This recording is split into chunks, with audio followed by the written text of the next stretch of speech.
আমি এখানে আমার সাথে যা যা হয়েছে এজাহারে কিছুই লেখা নেই। আমি এজাহার আপনারা সুন্দর করে লেখেন, আমি এতে স্বাক্ষর করব। দাউদকান্দি থানার ওসি বলে আপনার বর্তমানে চিকিৎসার প্রয়োজন, আগে আপনি চিকিৎসা করতে হাসপাতালে যান, আমরা যথাযথ ব্যবস্থা নিব এবং আমরা যে আসামিকে থানায় এনেছি তাকে যদি আটকায় রাখতে হয় আপনার স্বাক্ষর লাগবে, আপনি আগে স্বাক্ষর করুন। পরে আমি স্বাক্ষর করলাম। এখন কথা হচ্ছে মূল কথা, যেখানে দাউদকান্দিবাসী, দাউদকান্দি সাংবাদিক, দাউদকান্দি পুলিশ, আনাচে কানাচে সবাই জানে আমার সাথে হওয়া জুলাইয়ে 24-এর ঘটনাকে কেন্দ্র করে, ছাত্র আন্দোলনকে কেন্দ্র করে আমার সাথে ঘটনা হয়েছে এবং আমি নির্যাতনের শিকার হয়েছি।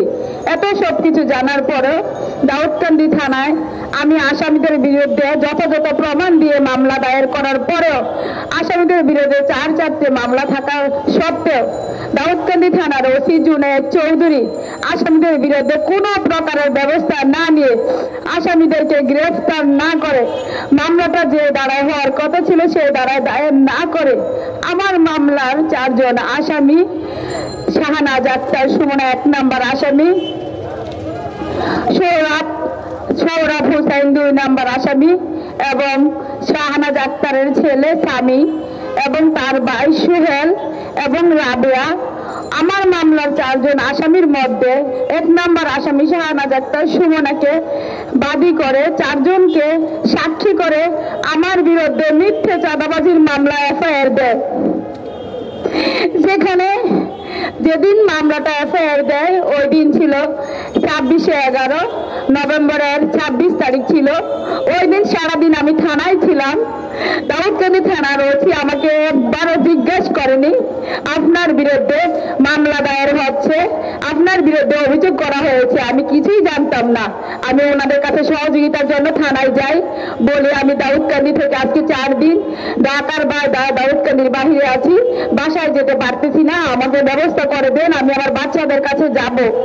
কিন্তু ওনারা বলে আমরা কোনো সহযোগিতা করতে পারবো না। আমি অসুস্থ হয়ে একটু পানি চাইছিলাম, আমাকে একটু পানি পর্যন্ত দেয়নি, বলে বাহিরে গিয়ে খান। কিন্তু থানার গেটে অপেক্ষা করতেছে আমার মামলার আসামিরা, আমি থানা থেকে বের হলে ওরা আমাকে ধরবে। কিন্তু দাউদকান্দি থানার ওসি নিজের চোখে দেখে তারপরে কোনো ব্যবস্থা নেয়নি। পরবর্তীতে আমি সেখান থেকে দাউদকান্দি থানার 2 জন সাংবাদিকের সহযোগিতায় আমি ঢাকাতে গাড়িতে উঠায় দেয়। আমি আর বাসাতে যেতে পারলাম না, আমি রিটার্ন আমার দৈনিক ভোরের সময় অফিসে চলে আসলাম। ওরা পর রাতের 8টা বাজে খবর পাই আমার নামে মিথ্যে চাঁদাবাজির মামলা এফআইআর করা হয়েছে। আমি নাকি ওদের কাছ থেকে হোয়াটসঅ্যাপের মাধ্যমে 5 লক্ষ টাকা চাঁদা চেয়েছি। কিন্তু যেখানে আমার মোবাইল ফোনটাই আমার কাছে নাই, আমার মোবাইল ফোন, আমার হোয়াটসঅ্যাপ, আমার ইমো, ফেসবুক আইডি অন্য কেউ ব্যবহার করতেছে এবং আমার জিমেল পাসওয়ার্ড মনে না থাকার কারণে আমি কিছুই ফেলতে পারি নাই। আমি সবকিছু ভুলে যাওয়ার কারণে আমার ফেসবুক, হোয়াটসঅ্যাপ, ইমো আইডি ওরা ব্যবহার করতেছে। সেখানে আমি চাঁদাটা কখন চাইলাম, আমার নামে মিথ্যে চাঁদাবাজির মামলা যখন এফআইআর দিল, আমি আর বাসায় যেতে পারলাম না। আমি ঢাকাতেই থেকে গেলাম, এক কাপড়ে একটানা 4 দিন ওই দাউদকান্দি থানা থেকে। এত নির্যাতনের পরে আসামিদের বিরুদ্ধে কোনো ব্যবস্থা না নিয়ে রাতের 1টা বাজে যায় দাউদকান্দি থানার পুলিশ ফোর্স আরো সাথে সেনাবাহিনী, আর্মি নিয়ে